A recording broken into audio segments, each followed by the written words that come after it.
Namaskar. In my previous lectures on Srimad Bhagavad Gita in the modern world, I have discussed the responses of Warren Hastings, and Charles Wilkins to Gita, and how the preface of Warren Hastings to the volume of translation of Srimad Bhagavad Gita as attempted by Charles Wilkins cast an everlasting impact on the European mind.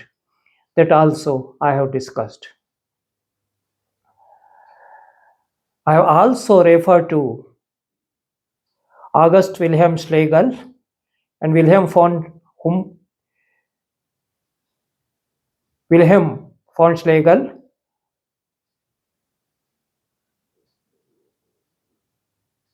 Wilhelm Schlegel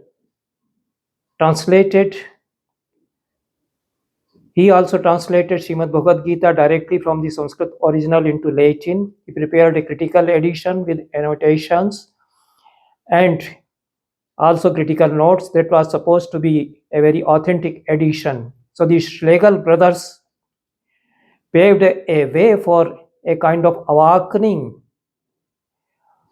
about India's intellectual traditions and philosophical traditions, as well as India's spiritual heritage in Europe.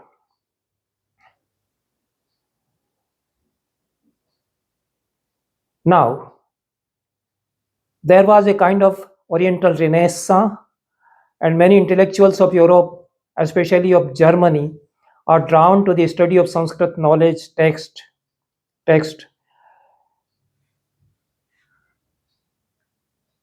especially Srimad Bhagavad Gita, and notable amongst these scholars was Wilhelm von Humboldt. He was a towering figure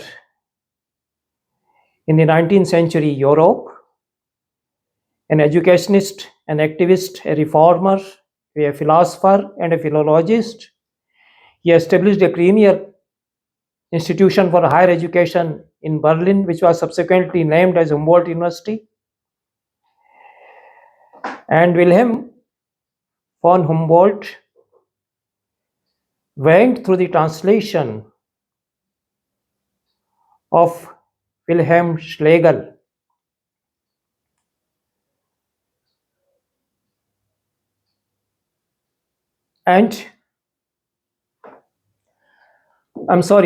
August Wilhelm Schlegel. So the translation or the Latin translation with critical edition of Srimad Bhagavad Gita that was available to him, and Wilhelm von Humboldt discussed the epistemology of Gita as a philosopher. He was not only an eminent linguist and philosopher, but also a distinguished educationist, as I have referred to earlier. He was also a statesman, and Wilhelm von Humboldt, after going through the translation, Schlegel's translation of Srimad Bhagavad Gita, he wrote 2 essays on the philosophy of Gita. These essays are also available in English translation, and one of the essays is titled On the Episode of Mahabharata, known by the name of Bhagavad Gita.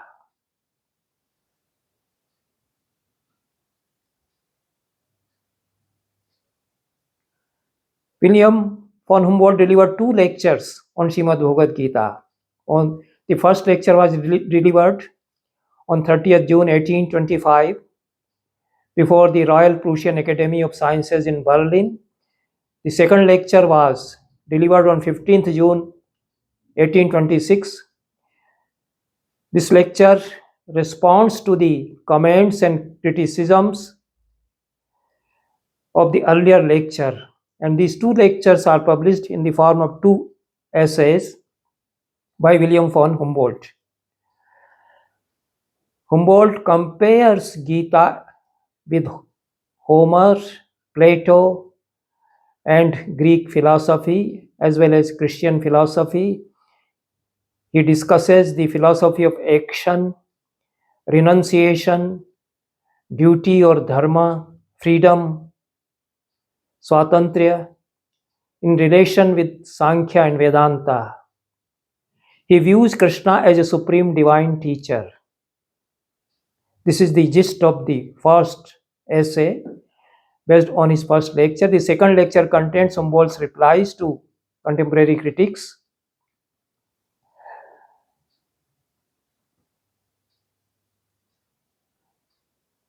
The first lecture was titled in German Über die unter dem Namen Bhagavad Gita bekannte Episode des Mahabharata.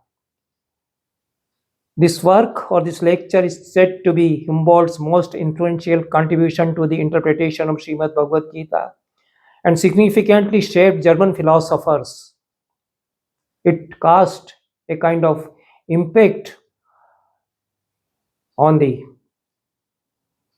intellect of Europe.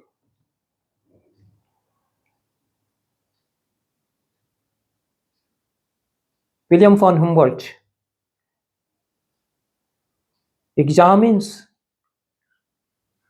what he regards as the central philosophy of Gita, and foremost among the philosophical doctrines of Gita to him was the teaching of immortality of Atman. Na jayate mrite va kadachit.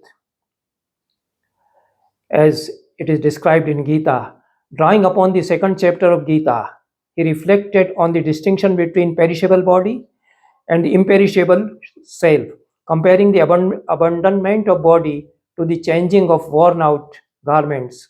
Vasansi jirnani yatha vihaya navani grahnati naroparani tatha sharirani vihaya jirnani nyanyani sanyati navani dehi. As Sri Krishna says in second chapter, Humboldt accepted this metaphor or this simile, and he accepted the doctrine of indestructibility of soul, and recognized Gita's profound exposition of the distinction between body and self as one of the most significant philosophical contributions from India. Equally important for Humboldt was Gita's doctrine of karma. He was particularly impressed by its insistence that one must perform one's duty wholeheartedly without anxiety over the success or failure, and without attachment to the fruits of action. According to his interpretation, these two principles, the mortality of soul or Atman and detached action, Anasakti Yoga, provide humanity with a means of transcending the fear of death. He develops this argument extensively in his essays, which mark the beginning of a sustained philosophical engagement with Indian philosophy in Germany, particularly with the philosophy of Gita.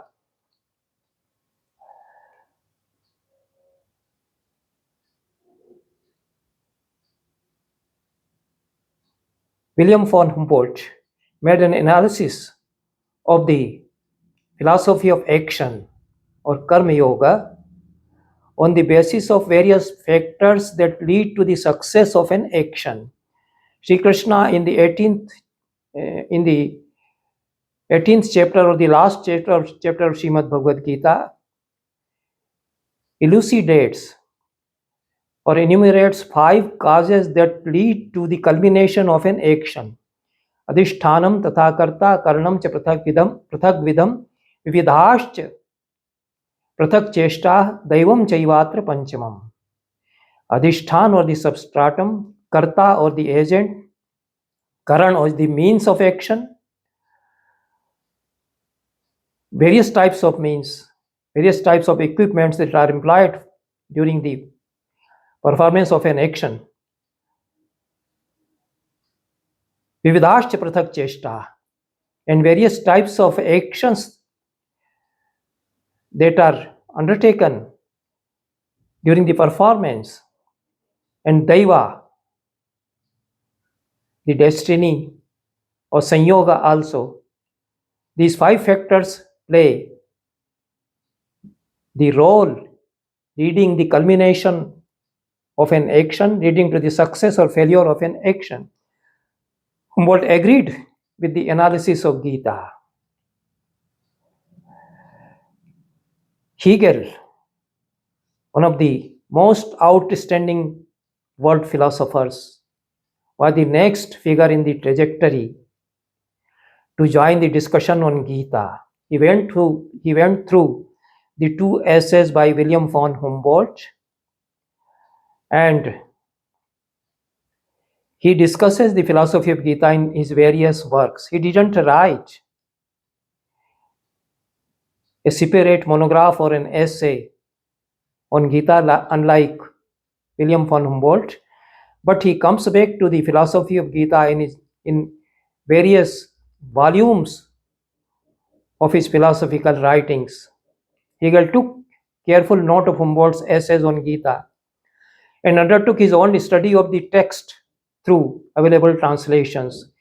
At least two translations of Gita were available in Germany, one by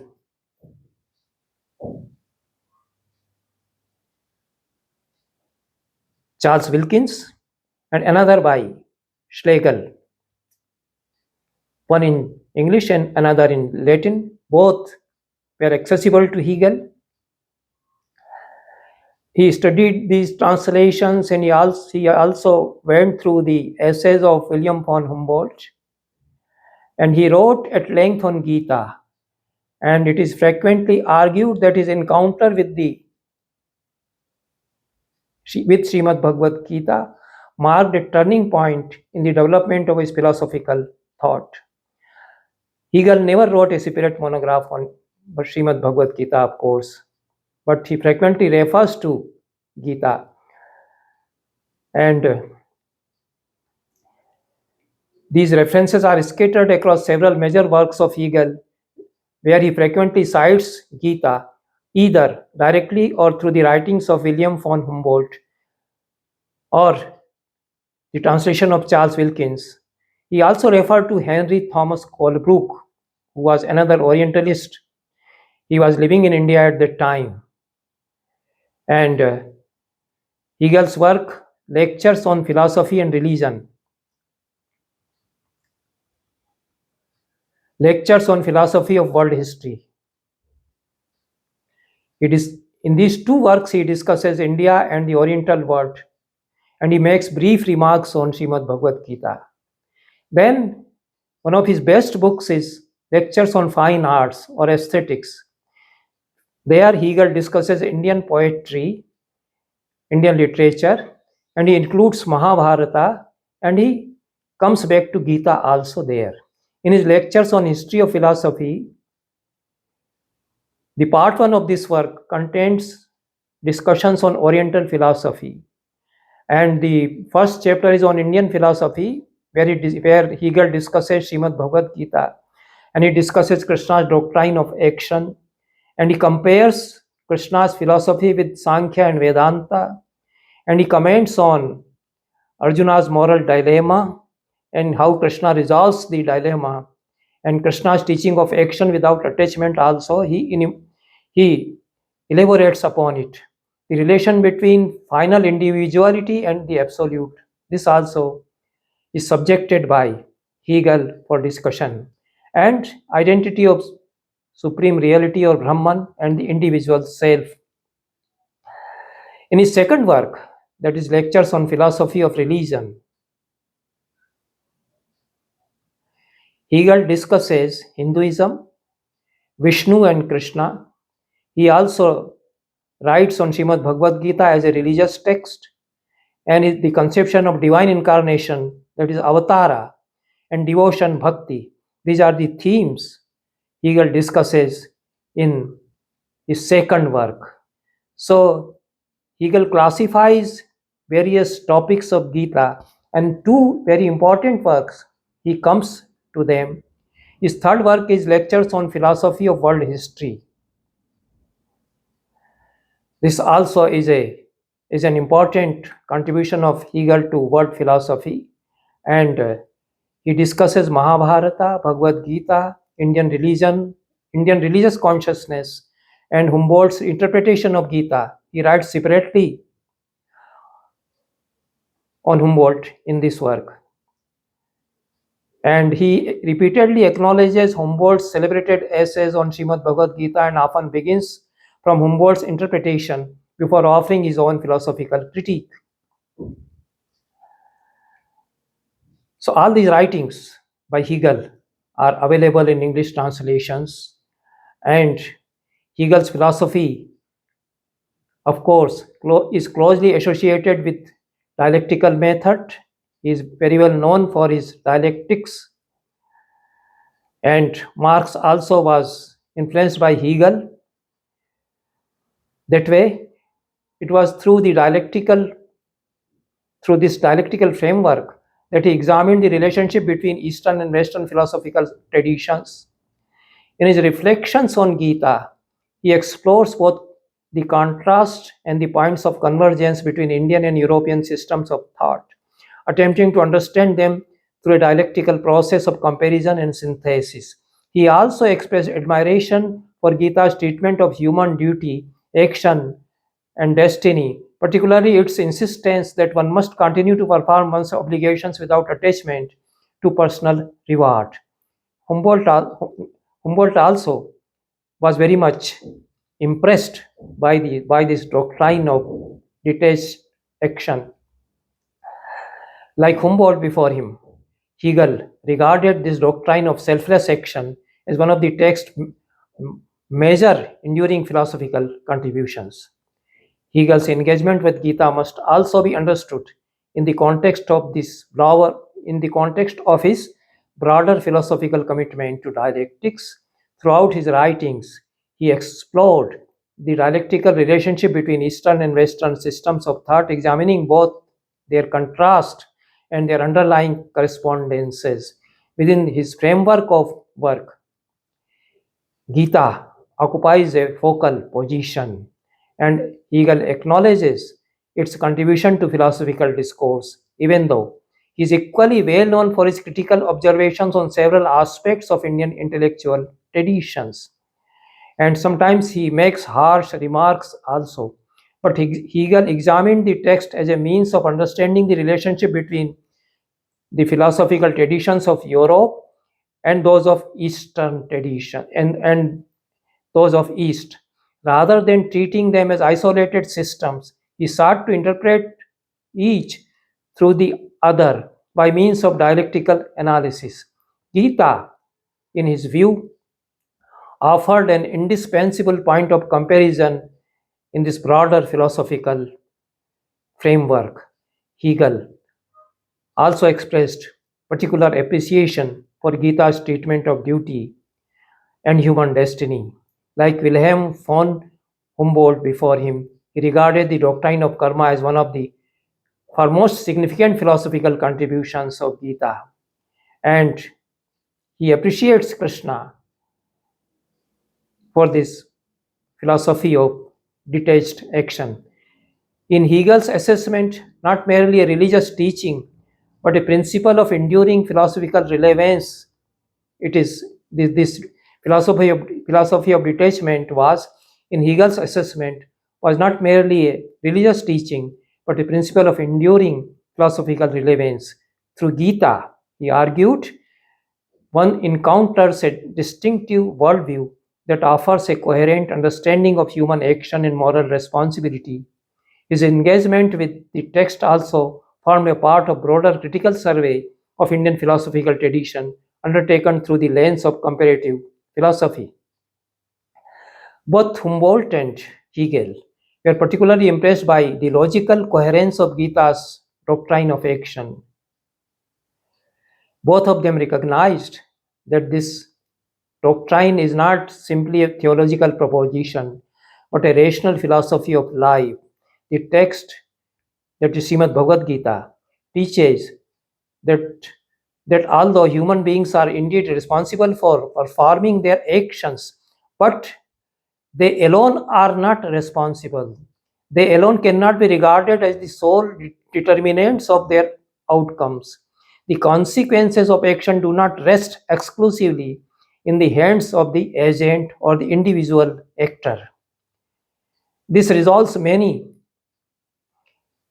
human problems of modern age, and it gives a rational view for performance of any action. So this insight is explicitly anticipated in the 18th chapter of Srimad Bhagavad Gita, as I have told. Adhishthanam tatha karta karnam cha prathak vidam vividhascha prathak cheshtah daivam chaivatra panchamam.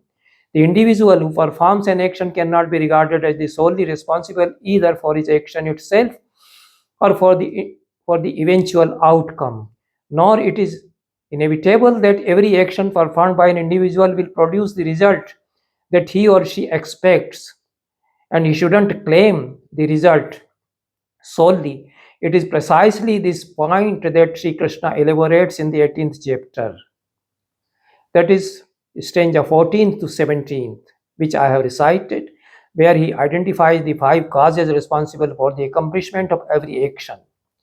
These 5 factors, that is Adhisthana, the basis or locus of an action, Karta, the agent, Karana, the instrument or means through which the action is performed, Vividaha Prathak Cheshtha, that is the various efforts or methods employed during the performance of an action, and Daiva, that is providence or unforeseen contingency. These are the 5 factors. If one considers the example of a warfare, the instruments would include the weapons or technologies available. The missiles that were launched were effective. So they are the Karana in a war between 2 countries now. And the methods would encompass the strategies or modus operandi or modes of execution. The final outcome emerges from the interaction of these factors, of which the individual agent constitutes the only one. Consequently, although the human being is certainly responsible for an action, he or she cannot claim exclusive responsibility of the result. The remaining 4 factors invariably participate in determining the outcome.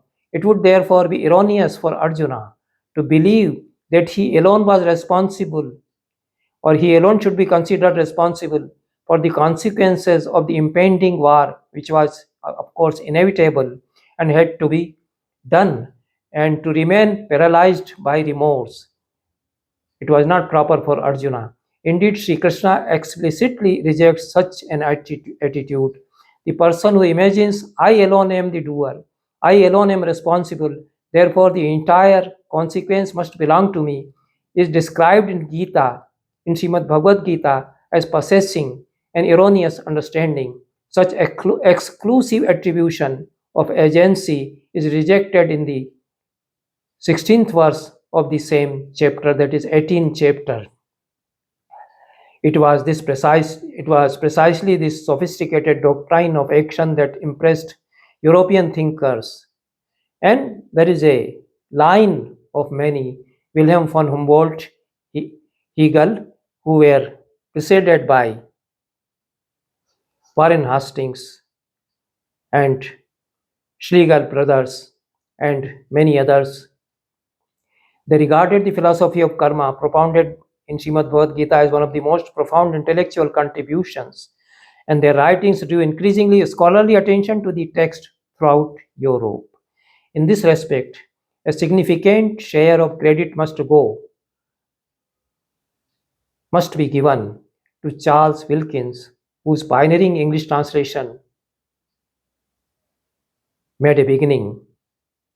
The translation that appeared in 1785. It opened the gateway for Srimad Bhagavad Gita's reception within European intellectual tradition. Thank you very much.